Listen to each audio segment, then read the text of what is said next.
The December afternoon light filtered through frost-etched windows, turning the one-room schoolhouse into a cathedral of cold gold. 8 children sat at mismatched desks, their breath visible in the air despite the pot-bellied stove crackling in the corner. Miss Ada Harper stood at the front, her patience as steady as the Wyoming mountains beyond the glass. "Ice Thomas," she said gently. "Your turn, please." Thomas Hartwell's hands gripped the edge of his desk until his knuckles went white. The McGuffey's reader lay open before him, black marks dancing across the page like ants on snow. He stared at them, willing them to mean something, to arrange themselves into the words the other children saw so easily. Silence stretched. A girl behind him shifted in her seat. The boy went to the mill. Sarah Morrison read from her own book, trying to help. Thomas's face burned. He knew she meant well, but shame flooded through him anyway. The marks on the page refused to transform into words, refused to speak. They were secrets he couldn't unlock, doors he couldn't open. "That's all right, Thomas," Miss Harper said, her voice soft. "We'll try again tomorrow." On she moved to the next student. Relief and failure warred in Thomas's chest as Daniel Chen began reading confidently about mills and boys. And flour. Thomas stared out the window instead, watching snowflakes begin their descent from heavy clouds. Through the wavy glass, he saw his father. Nathan Hartwell stood by the hitching post, his worn coat buttoned against the cold, waiting. Their eyes met for just a moment. Thomas saw something in his father's face, not anger, but something worse, helplessness. The afternoon crawled forward. When Miss Harper finally dismissed them, Thomas gathered his slate and the reader he couldn't use. The other children bundled into coats and scarves, chattering about Christmas and sledding and the words they'd learned. Thomas moved quietly among them, invisible, outside. The cold bit immediately. Nathan stood where Thomas had seen him, patient as stone. "Ready, son." Thomas nodded. They began the walk home, their boots crunching in the week-old snow. The settlement spread behind them, a handful of buildings huddled against the vastness of the Wyoming. Frontier, the schoolhouse, Morrison's general store, the blacksmith's forge, a church, civilization's fragile fingerhold on wilderness. Nathan didn't ask about school. He never did. Thomas was grateful for that small mercy. Their cabin sat a mile from the settlement, tucked against a rise that blocked the north wind. Smoke curled from the chimney. Nathan had banked the fire that morning before walking Thomas to school. They donned Arta. It would be warm inside. At least, they climbed the porch steps together. Nathan opened the door, and warmth spilled out to meet them. The cabin was sparse but clean. A table with 2 chairs. A shelf holding 5 books, his mother's books, from before she died. Thomas had been 4 then, too young to remember her voice, but old enough to remember her reading to him. Her finger following the words. Those books might as well have been written in a foreign tongue now. Nathan lit the evening lamp while Thomas shed his coat. Golden light pushed back the gathering darkness. "Hungry?" Nathan asked. "Yes, sir." They ate boiled potatoes and the last of Sunday's bacon in comfortable silence. After, Thomas pulled out his primer, the one his mother had used with him. He opened it to the first page, the one with the big letter A and a picture of an apple. He traced the letter with his finger, the way he'd seen other children do. But it meant nothing. Just a shape, just marks on paper. Nathan watched from across the table, his own meal forgotten. In the lamplight, his father's face looked older than Thomas remembered, tired, sad in a way Thomas couldn't quite name. "Pa," Thomas ventured. "Yes." Son, am I stupid? The word hung between them like smoke. Nathan's face changed, something breaking behind his eyes. No, he said, his voice rough. Don't ever think that, you hear me? Never.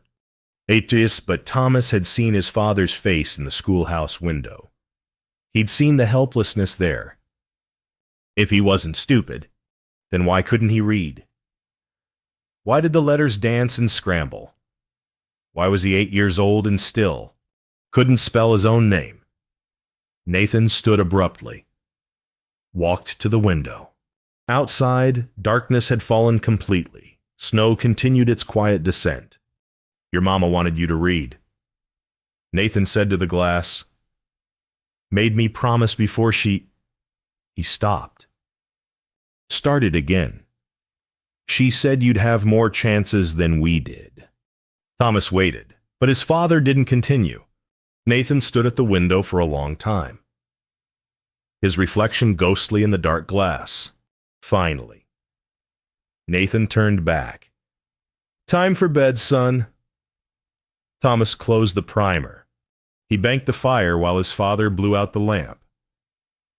In the darkness, Thomas climbed into his narrow bed and pulled the quilts his mother had made over his shoulders. He heard his father settle into the other room. The wind picked up outside, rattling the shutters.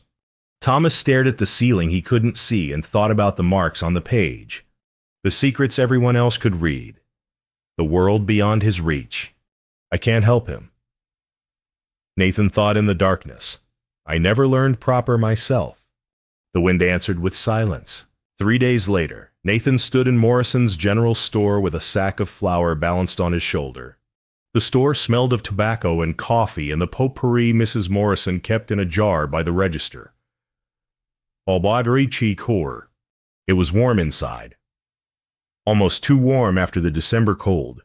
Shame about Miss Harper, Mrs. Chen said from near the fabric bolts. Nathan's hands tightened on the flour sack. He stood very still. Listening? Can't blame her, though. Mrs. Morrison replied, measuring out sugar. Fourth winter out here. No permanent lodging. Living week to week on whatever families can spare. That's no way for a school teacher. When does she leave? Mrs. Chen asked. After Christmas. She said, soon as the weather permits travel. Nathan's stomach dropped. The flour sack suddenly weighed twice as much. My Sarah will miss her. Mrs. Morrison continued. Miss Harper's been so patient with her arithmetic. Daniel, too. Mrs. Chen agreed. He's reading 2 grades ahead now. She's a fine teacher. Nathan moved to the counter mechanically. He set the flour down, paid his account, and walked out into the cold without another word. The women's voices faded behind him. He stood on the porch, breathing hard. Snow crunched under boots as other settlers passed, going about their business. The settlement continued its rhythms, unaware that Nathan's world had just tilted sideways. Miss Harper leaving. The schoolhouse closing. Thomas would have no teacher. No chance. The nearest real school sat 40 miles east in Cheyenne. Might as well be 1,000. Nathan barely made enough to feed them through winter, let alone relocate to a town where everything costs 3 times as much. Like curbing kind and the me. And even if he could manage it somehow, who would hire a farmer who could barely read a contract? Nathan walked home in a daze. The cold bit at his face, but he barely felt it. His mind worked through the problem like a dog worrying a bone, coming back again and again to the same impossible conclusion. Without Miss Harper, Thomas stayed ignorant, trapped in the same half-blind life Nathan knew too well. And, unable to read contracts or account books or even a simple letter, vulnerable to every cheat and charlatan.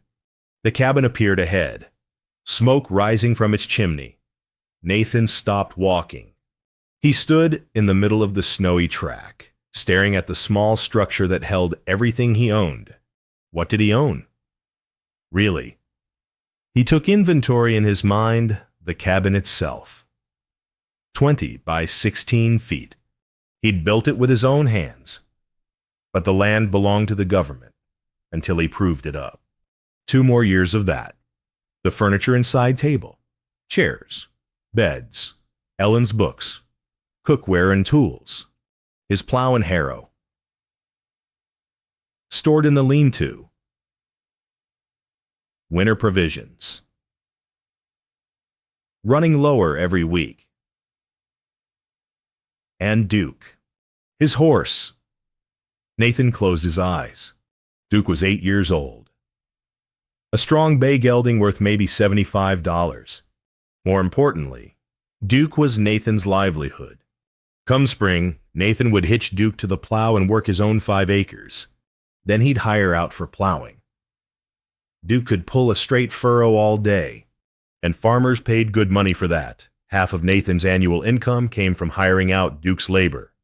Without Duke, Nathan couldn't farm his own land, couldn't hire out for plowing, would have to work shares on someone else's spread, doing manual labor for a fraction of what he made with his own horse. The arithmetic was brutal and simple. Duke meant survival.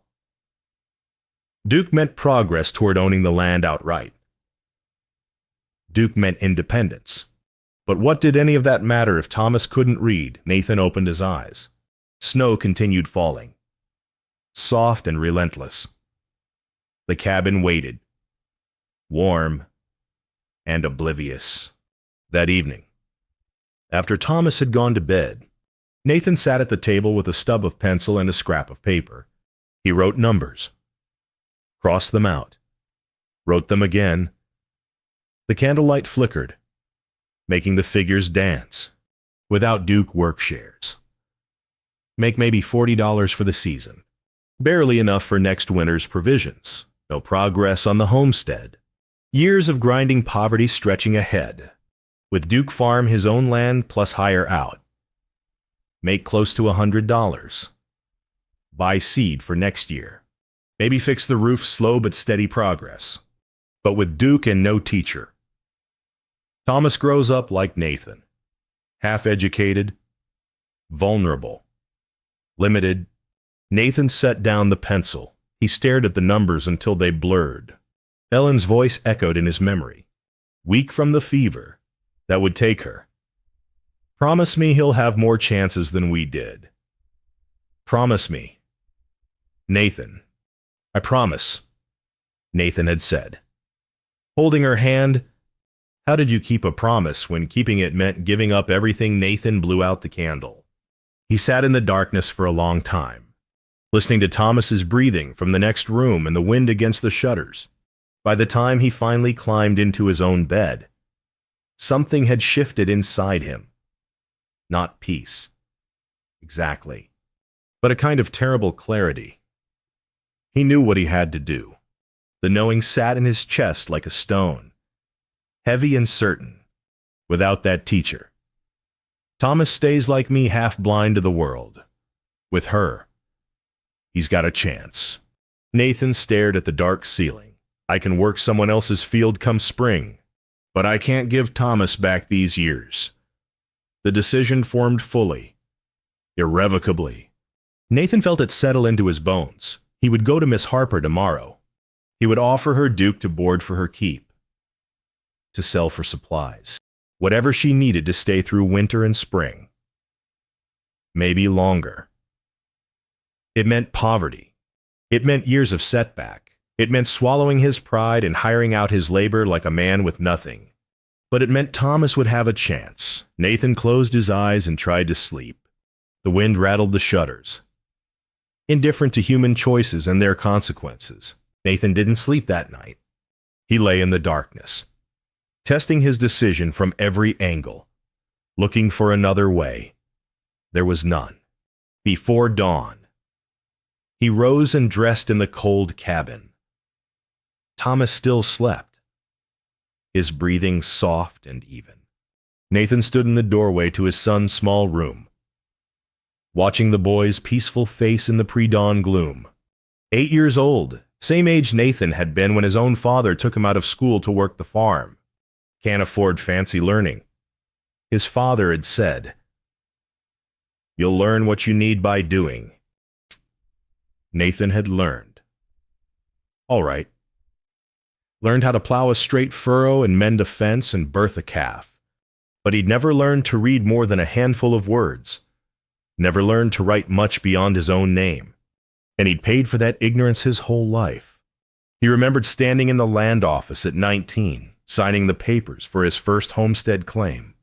The clerk had read the terms aloud. But Nathan knew in his bones that the man was lying about something. The smirk on his face said it clear as day. But Nathan couldn't read the contract himself. Couldn't check. So he'd signed anyway. Turned out the claim was for barren land nobody wanted, and the filing fee was 3 times the legal rate. Nathan had worked 2 years on that worthless ground before he understood he'd been cheated from the start. Bah, I know him. Then there was Ellen. Sweet Ellen. Who could read and write. Who'd tried to teach him after they married. She'd been so patient. So kind.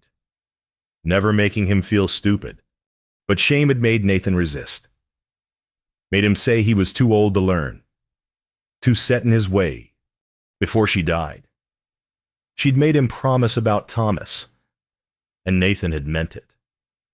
Truly meant it. But he'd thought there would be time. Thought the school would always be there. Thought he could wait until things were more settled. More secure. Now time was running out, and security was a luxury he couldn't afford. Nathan went to the barn as the sky began to lighten. Chat noir. Duke nickered a greeting, his breath steaming in the cold air. Nathan stood at the stall door, looking at the horse who'd been his partner for 6 years. "I'm sorry, boy," Nathan whispered. He remembered buying Duke as a 2-year-old, training him to the plow, learning his temperament and quirks. Duke was steady and strong, willing to work all day without complaint. A good horse, maybe the best Nathan had ever owned. His father had died at 50, worn down by tenant farming and bad deals and a life spent at the mercy of men who could read and write.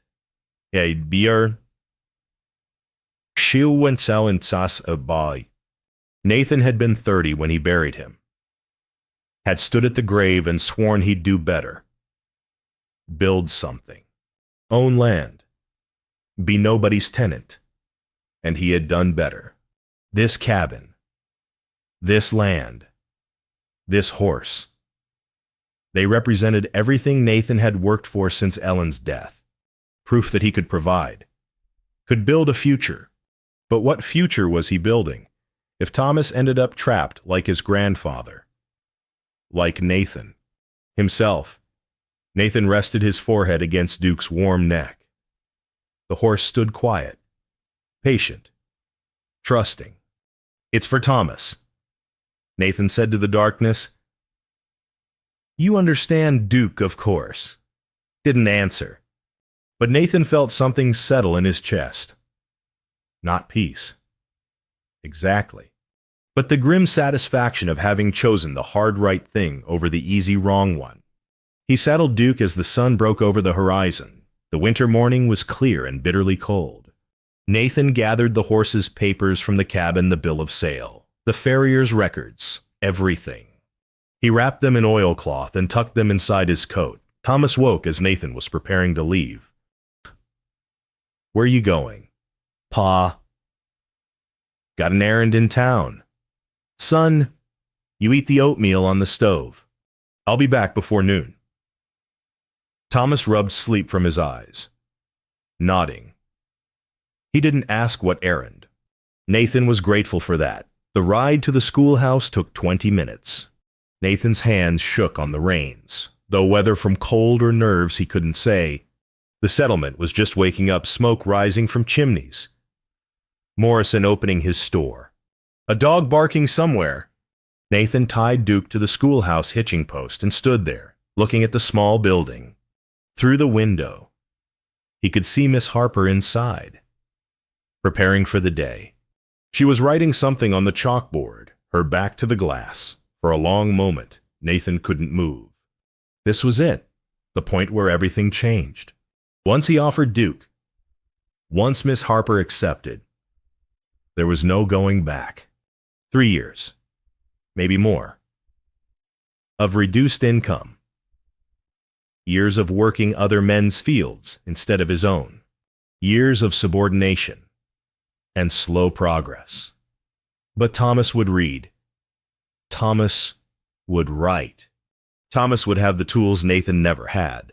Nathan took Duke's reins in one hand, the oilcloth packet in the other. His heart hammered against his ribs. He thought of Ellen's dying wish, his father's bitter regrets. Thomas sitting silent in school while other children read. Nathan walked to the schoolhouse door. Through the window, he watched Miss Harper turn from the chalkboard. She saw him and smiled. Surprised, he opened the door and stepped inside, bringing the cold with him. "Mr. Hartwell," she said. Is something wrong? Is Thomas all right?" "Thomas is fine, Miss Harper." Nathan's voice came out steady despite everything. "I came to talk to you about staying." Ada Harper's smile faded to puzzlement. "Staying?" Nathan closed the door behind him. Outside, Duke waited at the hitching post, patient and trusting. Inside, Nathan prepared to trade everything he had for everything that mattered. Ada Harper set down her chalk and turned to face Nathan fully. In the morning light streaming through the schoolhouse windows, she looked younger than her 26 years until you noticed the tiredness around her eyes, the work-worn hands, the threadbare cuffs of her dress. "I heard you're thinking of leaving," Nathan said. "After Christmas." Ada's expression shifted surprise, then something like resignation. News travels fast in a small settlement. "Is it true?" She sighed, moving to lean against her desk. I don't want to leave. Mr. Hartwell, I love teaching these children, but I can't survive on good intentions and occasional board. I've been here 4 winters, living week to week, and I just..." She stopped, straightened her shoulders. "I have family in Missouri. They've written asking me to come home. There's teaching work there. Steady work, with actual pay." Nathan nodded slowly. He understood. More than that. He respected her honesty. "What would it take for you to stay?" he asked. "Through winter and spring at least. Maybe longer." Ada looked at him with cautious hope. "Mr. Hartwell, I appreciate the thought, but unless the settlement can guarantee regular board and some actual income, I can give you my horse. I sanbe, or chai." The words fell into the warm schoolroom like stones into still water. Ada stared at him, not comprehending at first. Nathan continued, his voice steady. "His name's Duke. He's 8 years old. Sound and strong. You could board him with Ben Morrison. He's got stable space. Ben's daughter struggles with arithmetic, so maybe you could tutor her in exchange. Or if you'd rather, sell Duke outright. A good plow horse brings $75, maybe more. Either way, it would keep you through winter and spring." "Mr. Hartwell." Ada's face had gone pale. "I can't possibly your horse, as that's your livelihood." "I know what he is." Nathan pulled the oilcloth packet from inside his coat. Set it on the nearest desk. "Papers are all here. Bill of sale. Farrier records. Everything?" Ada's hands trembled as she reached up to tuck a strand of hair behind her ear. "You can't do this. How will you farm come spring? How will you?" "I can work someone else's field." Nathan interrupted gently. Plenty of ranchers need hired hands. I'm strong. I can pull my weight. But, my boy. His voice caught. He cleared his throat. My boy's got one chance at learning. Miss Harper, and that's now. That's you. Tears filled Ada's eyes. She shook her head. But Nathan could see she was wavering. I've watched Thomas in school. Nathan continued. Seen how he sits there while the other children read. Seen his face when he can't make sense of the marks on the page. I know that look. Miss Harper. Wore it myself when I was his age, still wear it. Truth be told. Adi Nesakum. You never learned to read, Ada asked softly. Enough to get by. Not enough to protect myself. Not enough to build the life I wanted. Nathan looked directly at her. My father died at 50, broken by men who cheated him on contracts he couldn't read. I don't want that for Thomas. I won't let that be his future. Ada wiped her eyes with the back of her hand. Mr. Hartwell. Even if I accept, and I'm not saying I am, but even if I did, there's no guarantee Thomas will learn. Some children struggle more than others. What if he doesn't progress? Then I'll know I tried everything I could. Nathan's voice was firm. I can live with failure if I've given it my all. Can't live with regret for not trying. Silence settled between them. Outside, morning sounds filtered in a wagon rolling past. Morrison's hammer at the forge. Children's voices approaching as families brought them to school. Ada looked at the oilcloth packet on the desk, then at Nathan's weathered face. When she spoke, her voice was barely above a whisper. If I accept this gift, I would need to make one condition. Name it. If Thomas doesn't show real progress by spring, if my teaching isn't helping him, then I give Duke back to you for planting season. I won't keep a man's livelihood if I can't deliver on my end. Nathan shook his head slowly. A trade's a trade. Miss Harper, I trust you'll do right by him. But I won't take Duke back. That's charity. And I'm not offering charity. I'm making an investment. Ada's tears spilled over then. She covered her face with her hands for a moment, shoulders shaking. When she lowered them, her expression had transformed, still tearful, but also fierce with determination. Then I'll earn this, Mr. Hartwell. I promise you that. I'll work with Thomas every day if that's what it takes. I'll find a way to reach him. I know you will, Miss Harper. Nathan said quietly, I wouldn't have asked otherwise. They shook hands formally, sealing the agreement. Ada's grip was surprisingly strong. I'll speak with Ben Morrison this morning. Ada said, about boarding Duke and tutoring his daughter. And Mr. Hartwell. She paused. Thank you. This isn't just about me staying. You've shown this settlement that education matters enough to sacrifice for. That means something.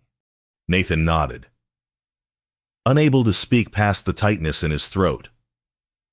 He turned to leave, then paused at the door.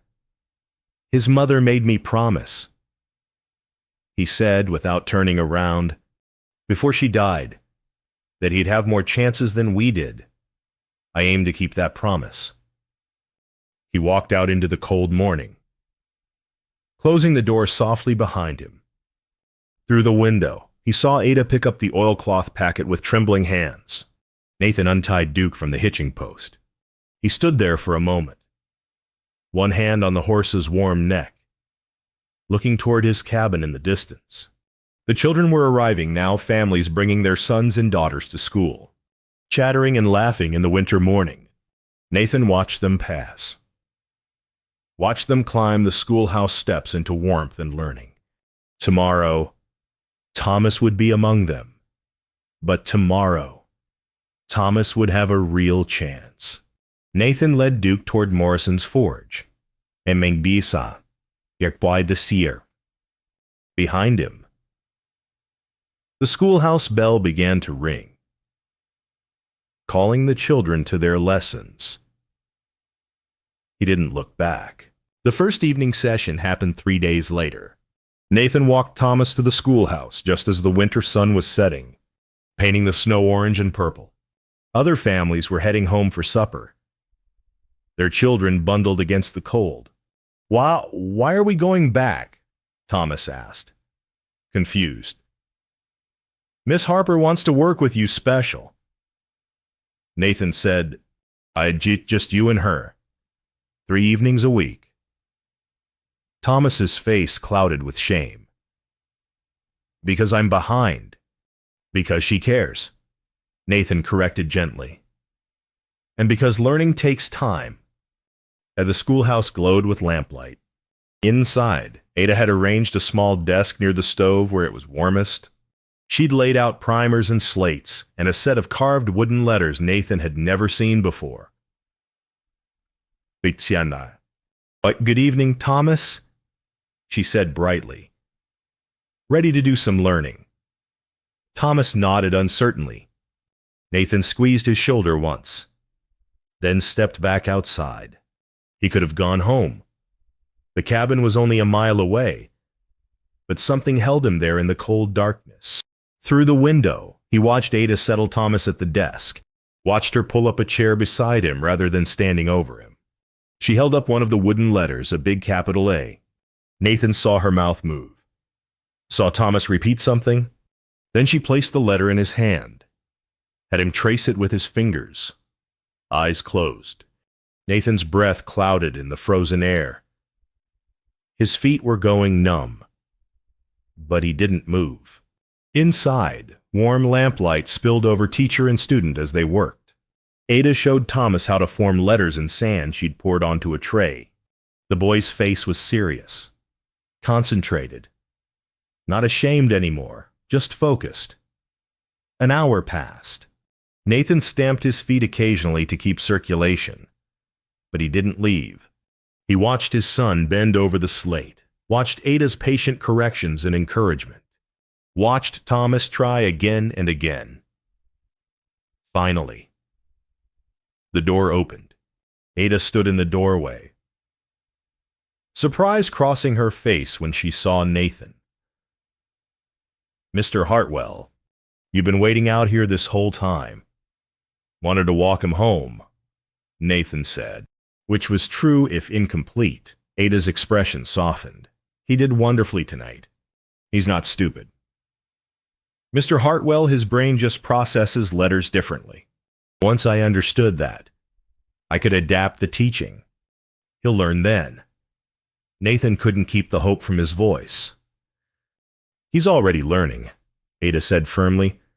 Come see. She led him inside where Thomas sat at the desk, tired but proud. On the slate before him were 3 letters, shaky but recognizable T-O-M. That's my name, Thomas said, looking up at his father. The first part anyway. Nathan knelt beside the desk, his throat tight. That's real good. Son, I'd stay. Miss Harper says I'm not stupid. Thomas added, says I just see letters different, and that's okay. We just have to teach them to me in a different way. Nathan looked at Ada, gratitude flooding through him. She'd given his son something more valuable than reading. She'd given him hope.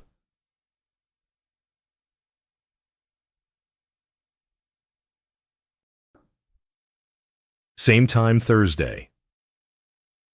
Ada asked, We'll be here, Nathan promised, walking home under the stars. Thomas chattered about wooden letters and sand trays and the way some letters looked like others, but backwards. Nathan listened, hearing excitement replace shame in his son's voice. That night, Thomas fell asleep almost immediately. Exhausted from concentration, Nathan sat at the table in the lamplight, thinking about Ada Harper and the gift she was giving them. The next weeks fell into a rhythm. L'examen da quinze, Monday, Wednesday, and Friday evenings. Nathan and Thomas walked to the schoolhouse. Nathan waited outside in the cold while Ada taught. Gradually, the settlement began to notice. Mrs. Chen started bringing Ada jars of preserved vegetables. For staying, she said simply. The Morrison family contributed firewood for the schoolhouse stove. Can't have Miss Harper and the boy freezing while they study, Ben Morrison explained. Even old Johannes Schmidt, who rarely spoke to anyone, dropped off a smoked ham at the school for the teacher. He grunted, then walked away before Ada could thank him. Nathan chopped extra wood for the schoolhouse, ensuring it stayed warm. He shoveled the path when snow fell. Small tasks, but they felt important, his contribution beyond Duke. By mid-January, Thomas could recognize all 26 letters. By February, he was sounding out simple three-letter words: cat, dog, run, sit. One evening, Nathan arrived to collect Thomas and found Ada beaming. Read this, she instructed Thomas, pointing to a slate. Thomas's face scrunched in concentration. The dog ran. He looked up, triumphant. The dog ran. Ugh. That's a whole sentence, Ada said, her voice thick with emotion. Do you understand what that means? Thomas, you just read your first sentence. Thomas threw his arms around her, nearly knocking her off balance. Ada laughed, steadying herself, her eyes meeting Nathan's over the boy's head. Thank you. Nathan mouthed. She nodded, understanding everything he couldn't say. Walking home that night, Thomas read the sentence over and over to himself, testing its reality. The dog ran. The dog ran. Nathan listened to his son's voice in the darkness and felt something unfamiliar bloom in his chest. Not just hope, certainty. Thomas would learn. Thomas would read. The sacrifice was already paying dividends beyond measure. At the cabin, Nathan lit the lamp and pulled out one of Ellen's books, a simple reader she'd treasured. He opened it to the first page. Can you read this word? He asked Thomas.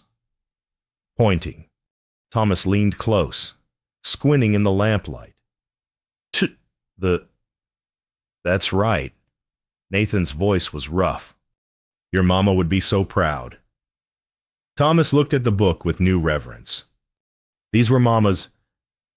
She wanted you to read them. Nathan swallowed hard. Looks like you will. That night, after Thomas had gone to bed, Nathan stood at the window looking toward the settlement. The schoolhouse was dark now, but he imagined the lamplight that had burned there earlier. Imagined Ada and Thomas bent over their work together. He thought of Duke, safe and warm in Morrison's stable. Thought of spring planting approaching, when he'd work other men's fields for shares instead of his own. It didn't matter. None of that mattered compared to this. His son was learning to read. Nathan closed his eyes and whispered to the darkness. We're keeping our promise. Ellen. We're keeping it. Outside, the winter wind answered with silence, and somewhere in the night, an owl called its lonely song. February brought cold so brutal that even old-timers shook their heads in wonder. It's she sick a seek, die. Temperatures plunged below zero and stayed there for days. The settlement hunkered down, burning through firewood at alarming rates, venturing out only when absolutely necessary. Nathan's woodpile shrank faster than he'd planned. He'd given so much to keep the schoolhouse warm that now his own cabin grew steadily colder. At night, frost formed on the inside of the windows. He and Thomas slept in their clothes under every blanket they owned. Yachano standa predi brent drein.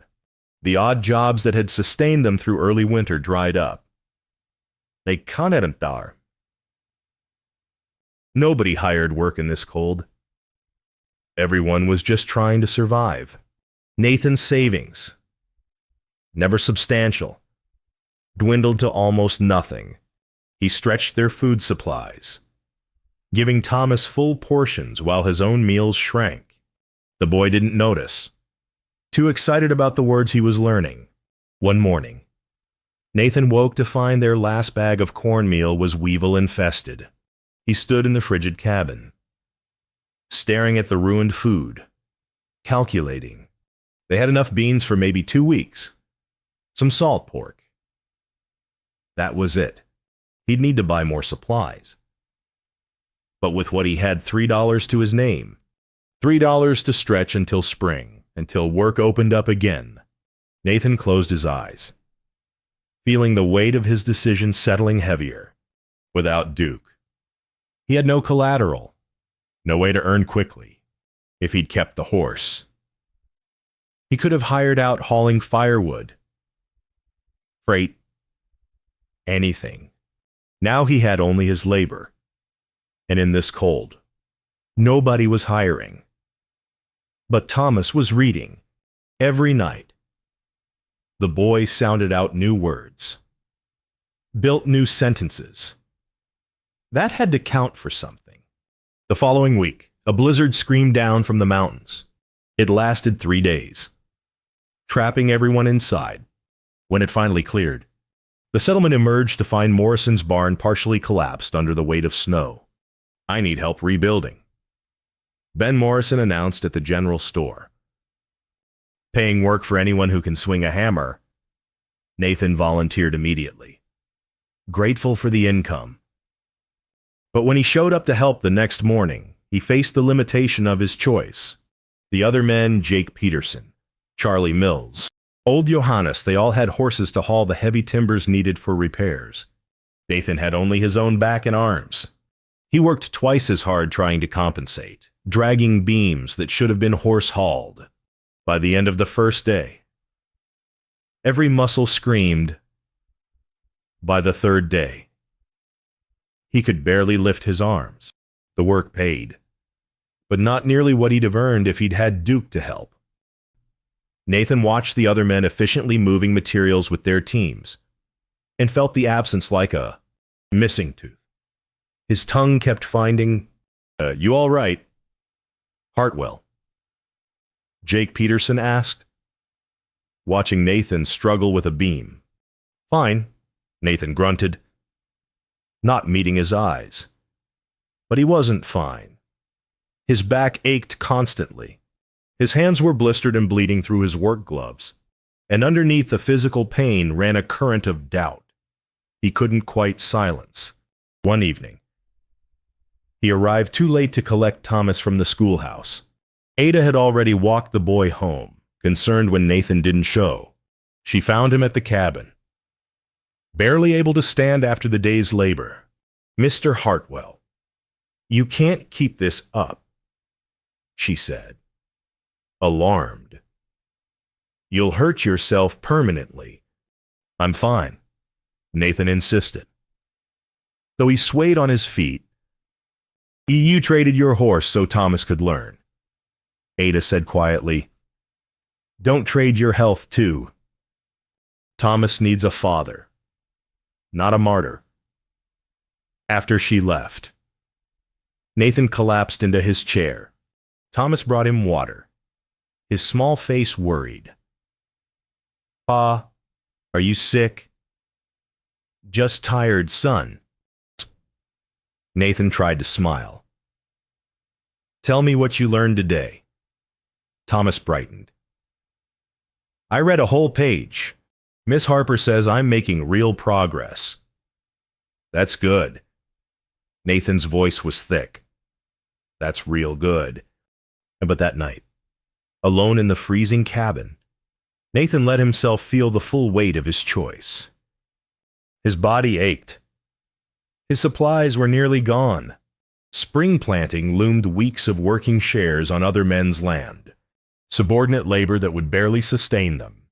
He'd traded his independence, his security, his future prospects, traded it all for evening lessons and his son's slowly growing ability to read. And Lon Bon does. Was it worth it? Nathan stared at the dying fire. Too tired to add wood. Too cold to sleep. His father's voice echoed in memory. Boys got to learn the value of $1. Education's for rich folks. But his father had died bitter and broken. Died knowing he'd been cheated his whole life. Unable to protect himself. Because he couldn't read the very contracts that enslaved him. Nathan thought of Thomas reading his first sentence. Thought of the pride in his son's voice. The hope replacing shame. It has to be worth it. Nathan thought, it has to be, but in the frozen darkness. With his empty belly and aching body and dwindling resources, doubt crept in like the cold. Outside, the wind howled its indifference. February stretched ahead, endless and unforgiving. Nathan pulled the thin blanket tighter and tried not to think about spring, when other men would plant their fields with their horses while he worked their land with his bare hands. Planning nothing of his own, he tried not to think about the 3 years, maybe more, it would take to save enough for another horse. He tried not to think about anything except sleep, but sleep wouldn't come. Just before dawn, Thomas cried out in his sleep. Nathan forced his aching body up, went to his son's room. The boy was shivering under his blankets. Nathan pulled off his own coat, laid it over Thomas. The boy quieted. Burrowing deeper into warmth, Nathan stood there in the freezing darkness, watching his son sleep, and felt something shift inside him. Thomas was warm. Thomas was learning. Thomas had hope. That was worth every aching muscle, every empty belly, every frozen night. Nathan returned to his own bed, this time, when he closed his eyes. He slept. March arrived with false promises. The first week brought warmth that melted the top layer of snow, making everyone hope winter was finally releasing its grip. Then the cold returned with vengeance, freezing the slush into treacherous ice. Nathan took work at the Morrison Ranch, preparing equipment and fields for spring planting. The work was hard but steady, and Ben Morrison was a fair man who paid in cash, not promises. Still, Nathan felt the sting of working another man's land while his own 5 acres sat untouched. He arrived at the ranch before dawn and worked until dark. Loading equipment he'd never owned, repairing fences around land he'd never hold, preparing fields he'd never harvest. The other hands were friendly enough, but Nathan felt the difference. They worked for wages. He worked because he had no choice. One afternoon, Jake Peterson arrived with his plow team, a matched pair of draft horses that moved like they were reading each other's minds. Nathan watched them work, efficient and powerful, and thought of Duke. 1 horse, not 2. But Duke had been Nathan's, his partner, his independence. Fine team. Nathan said to Jake, 20 years I've been building this pair. Jake replied proudly. Started with their mothers, bred them, raised them, trained them together. A good team's worth more than gold out here. Nathan nodded, thinking of the years it would take him to rebuild what he'd given away in a single afternoon. After work, he walked to collect Thomas, bone-tired but determined. The March days were getting longer, but evening still came early. The schoolhouse glowed warm in the twilight. Inside, he found Ada and Thomas bent over a book together. A real book, not just a primer. Thomas was reading aloud. Slowly but surely. The sun rose over the farm. Thomas read, "The rooster. Crow. Eigen Nordtringord." Ada confirmed. Past tense of crow. The rooster crowed and woke the farmer. Nathan stood frozen in the doorway, listening. His son was actually reading, sentences from a real book. Thomas looked up and saw his father. "Pa, listen to this part. It's about planting corn." He read another paragraph, stumbling only twice.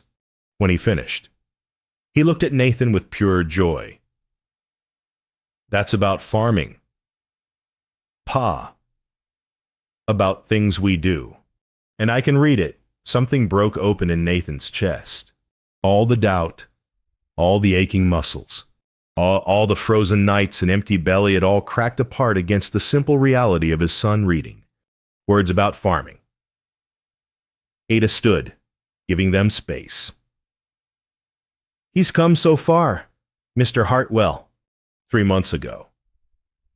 He couldn't recognize his own name. Now he's reading chapter books. Nathan couldn't speak. He knelt beside Thomas's desk, looking at the book, a simple reader about farm life, the kind Ellen had owned, the kind Nathan had never been able to read properly himself. "Read it again," Nathan said hoarsely. "The part about planting."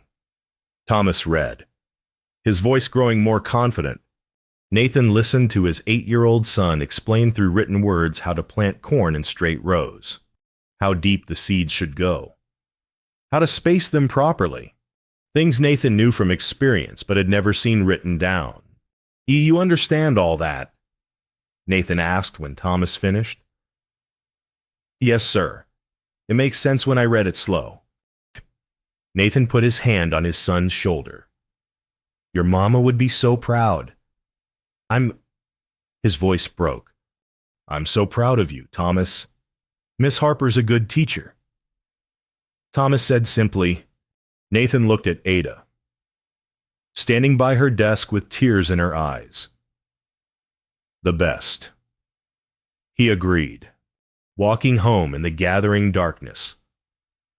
Thomas chattered about the book, about words he'd learned, about how Miss Harper said he'd be caught up with his grade level by next fall.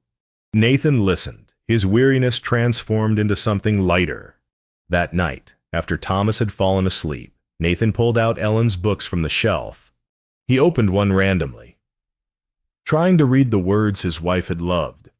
The letters swam and jumbled, the way they always had, but Nathan didn't feel the old shame. Instead, he thought about Thomas reading that book about farming, understanding it, learning from it. His son would never stand in a land office, unable to read a contract, would never sign papers trusting in the honesty of men who had none, would never watch helplessly as someone cheated him out of what was rightfully his. Thomas would read, Thomas would write. Thomas would have the tools to build whatever life he wanted.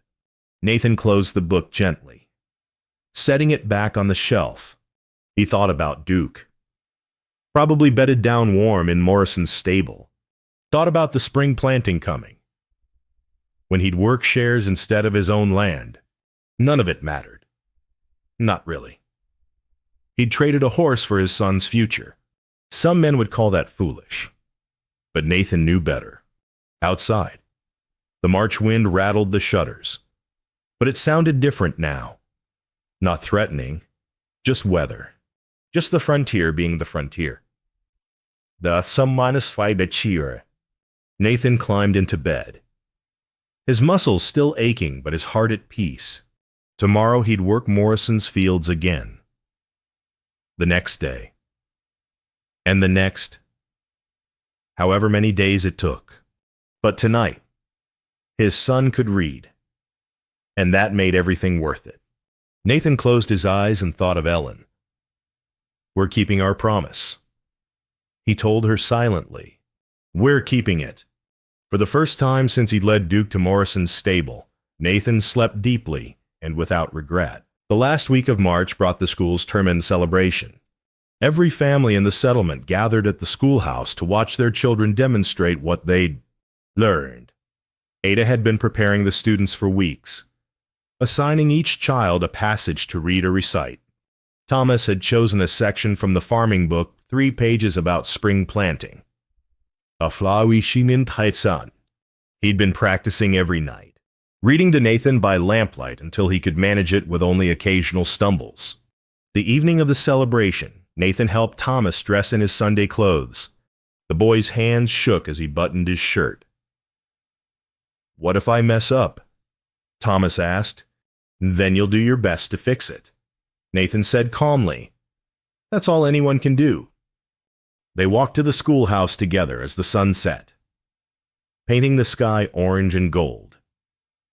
Other families converged from across the settlement: the Chens, the Morrisons, the Petersons, even old Johannes Schmidt shuffling along with his cane.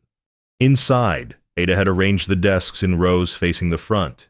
Lamps blazed from every corner, making the small room bright and warm. The pot-bellied stove radiated heat, and someone had brought wildflowers, the first of spring, to set on the teacher's desk. Nathan found a seat in the back row, where he could see without being too visible. His work-roughened hands felt too large and clumsy as he folded them in his lap. The program began. Sarah Morrison read a passage about the Oregon Trail. Daniel Chen recited a poem about spring, one by one. The children stood and demonstrated their learning, their parents beaming with pride. Finally, Ada called Thomas forward. The boy stood, his face pale but determined. He walked to the front, clutching the farming book against his chest. Nathan's heart hammered as if it were him standing there instead of his son. "This is about spring planting," Thomas said, his voice quiet but clear. "It's from chapter 3. He opened the book, found his place, and began to read. "Why, it's when the ground thaws and the last frost has passed, the farmer prepares his fields for planting. He hitches his horse to the plow and turns the soil, breaking up the winter-hardened earth. Thomas's voice wavered slightly, but he kept going. Nathan sat frozen, barely breathing. "The plow must cut straight rows, deep enough for the seeds, but not so deep they cannot reach the sun. This requires skill and patience. A crooked row means a poor harvest." The room was completely silent. Every parent, every child, watched Thomas read words that just months ago had been incomprehensible marks on a page. Once the field is plowed, the farmer plants his seeds. Corn seeds should be placed 4 inches apart, 2 inches deep. Cover them gently with soil and water them if rain does not come. In 3 weeks, green shoots will appear, reaching toward the sky. Thomas turned the page. His hand trembled, but his voice grew stronger. "The farmer tends his crop through spring and summer. He pulls weeds that steal nutrients from the soil. He watches for pests and disease. He prays for rain, but not too much. For sun, but not drought. Farming requires faith. Faith that tiny seeds will become food. That hard work will be rewarded. That patience will pay dividends." Nathan felt tears on his face and didn't care who saw. His son, his 8-year-old son, who 3 months ago couldn't spell his own name, was reading complex sentences about faith and patience and the rhythms of farming life. Thomas reached the final paragraph. "When autumn comes and the corn stands tall, the farmer harvests what he has planted. He gathers the fruits of his labor, storing them against winter's cold, and he knows that all his work, all his patience, all his faith has brought forth abundance. That is the farmer's reward, not just the food, but the knowledge that, from small beginnings, great things can grow." Thomas closed the book. The silence stretched for a heartbeat. Then 2. Then the schoolhouse erupted in applause. Nathan stood without realizing it, clapping, until his hands hurt. Around him, the whole settlement stood too, honoring not just Thomas, but every child who'd worked so hard. Thomas's face split into a grin. He looked directly at his father, and Nathan saw everything in that look. Pride, joy, gratitude, love. He saw the shame that used to weigh the boy down. Gone now, replaced by confidence. Ada stepped forward, putting her hand on Thomas's shoulder. "Well done," she said, her voice carrying to the back of the room. "Mr. Hartwell, your son has worked harder than any student I've ever taught. He's not just caught up with his grade level, he's exceeded it." More applause. Nathan couldn't speak past the tightness in his throat. "You're in by car," after the program ended. Families milled about, sharing refreshments Mrs. Chen had organized. Nathan found himself surrounded by people offering congratulations. "Your boy did wonderfully," Ben Morrison said, shaking Nathan's hand. "He's a credit to you," Mrs. Chen added. Old Johannes gripped Nathan's shoulder with surprising strength. You did right," he said gruffly. "Trading that horse, you did right." Nathan nodded, unable to form words. Finally, the crowd thinned. Nathan found Thomas and Ada standing together by the teacher's desk. "I'm so proud of you," Nathan managed to say. "I couldn't have done it without Miss Harper." Thomas said, "She never gave up on me." Ada's eyes were wet. "Thomas gave me a gift too. He reminded me why I became a teacher, to see moments exactly like tonight." Nathan extended his hand to Ada. She took it, and he held it for a moment, trying to convey everything he couldn't say. "Thank you," he finally whispered. "For everything. Thank you." Ada replied, "For showing this settlement what really matters." Walking home under the stars, Thomas carried his book like treasure. He read passages aloud as they walked, his voice confident now, eager. Nathan listened to his son's words floating up into the night sky and felt complete peace. He'd traded everything he had for this moment, and he'd make the same trade again without hesitation. Some things were worth more than horses, more than land, more than security. Some things, like a child's future, were worth everything. April arrived with sudden warmth that felt like grace. The snow melted in earnest, revealing brown grass that would soon green up. Wildflowers dotted the prairie: purple lupine, yellow buttercups, white columbine. The settlement emerged from winter like survivors from a siege, grateful and renewed. Nathan began work at the Morrison Ranch in earnest, preparing for spring planting. Ben needed his fields plowed. And without Duke, Nathan worked shares 1/3 of the harvest in exchange for his labor. It was hard work, back-breaking work. Nathan rose before dawn and came home after dark, his muscles screaming, his hands blistered. But the work felt different now, lighter somehow. Other men worked their own fields with their own teams. Jake Peterson with his matched drafts, Charlie Mills with his sturdy mare. They owned their equipment, their animals, their independence.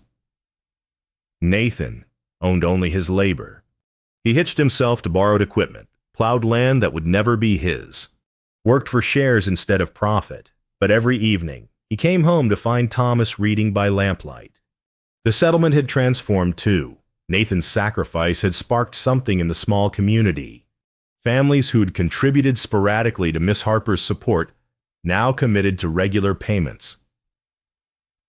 In Dice Town, Ben Morrison organized a work party that built her a small teacher's cottage behind the schoolhouse, just 2 rooms, but warm and dry. And hers. "You started this," Ada told Nathan one Sunday after church. "You showed everyone that education is worth sacrificing for." Nathan shrugged, uncomfortable with the praise. Just did what needed doing. IDP. A psych. You did more than that, Ada insisted. You changed how this settlement thinks about its children's future. The days lengthened. Nathan worked Morrison's fields, watching the soil turn black and rich under the plow blade. His back ached constantly. His shoulders burned, but he kept working. One row, then another, between rows.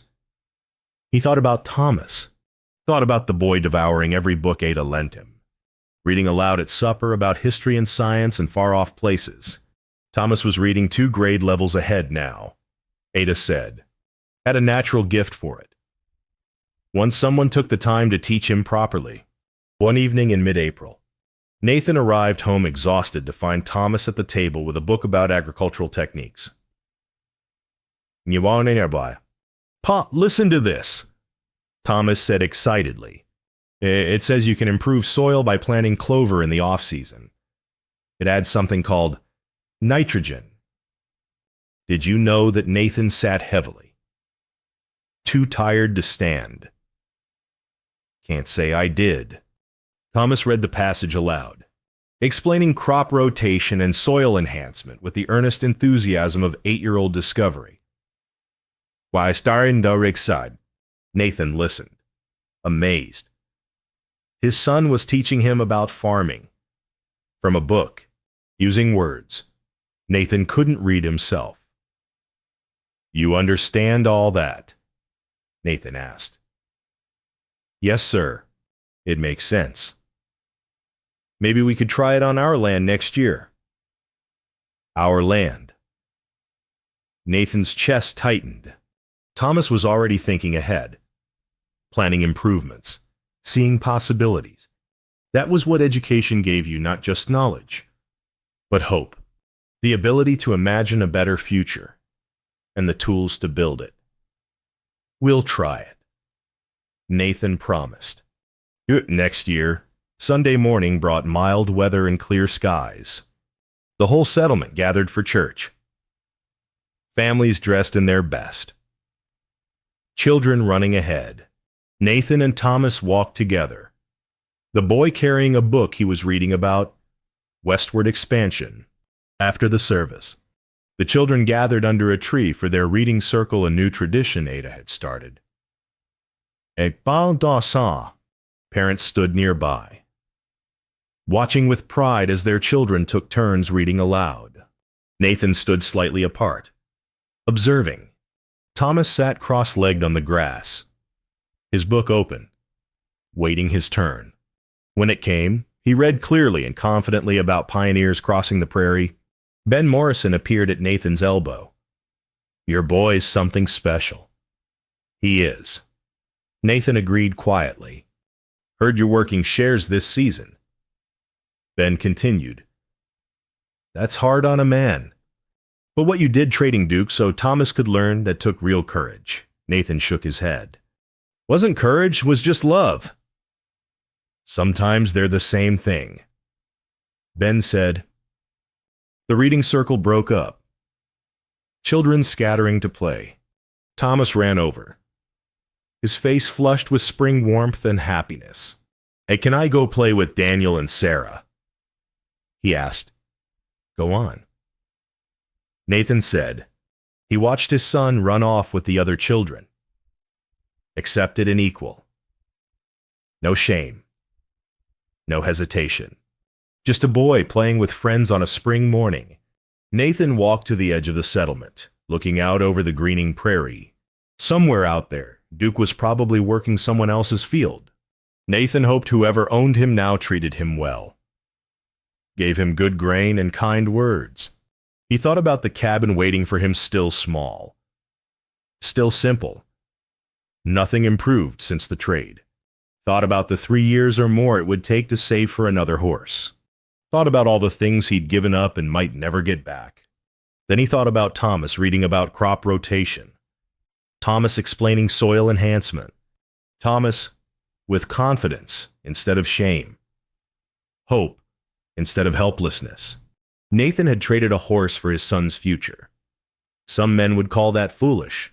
His own father probably would have. But Nathan knew better. He'd traded what he had for what Thomas needed. That wasn't sacrifice, that was the truest expression of love he knew how to give. The spring wind carried the sound of children's laughter. Birds sang in the cottonwoods along the creek. The prairie stretched endlessly green toward mountains still capped with snow. Nathan thought of Ellen, buried in the small cemetery behind the church. He imagined telling her about tonight, about Thomas reading those pages, about the pride in his voice, about the future opening before him like the prairie itself. We kept our promise. Nathan thought, we kept it. A man's wealth wasn't measured in horses or land or money saved. Those things could be lost, stolen, taken away. But what Thomas had now, the ability to read, to learn, to build whatever life he wanted that could never be taken. That was the truest wealth a parent could give. Nathan stood at the edge of the settlement, looking out at land he'd never owned, and fields he'd plow for shares instead of profit, and felt absolutely at peace. He'd learned that investing in a child's future wasn't sacrifice at all. It was the only thing that truly mattered. Behind him, Thomas called out. Something about a race to the creek. Nathan turned, watching his son run through the spring grass with his friends, a book still clutched in one hand even while playing. Nathan smiled. He'd traded everything for this moment, and he'd do it again in a heartbeat. The prairie wind answered with silence, and in that silence was all the affirmation Nathan would ever need.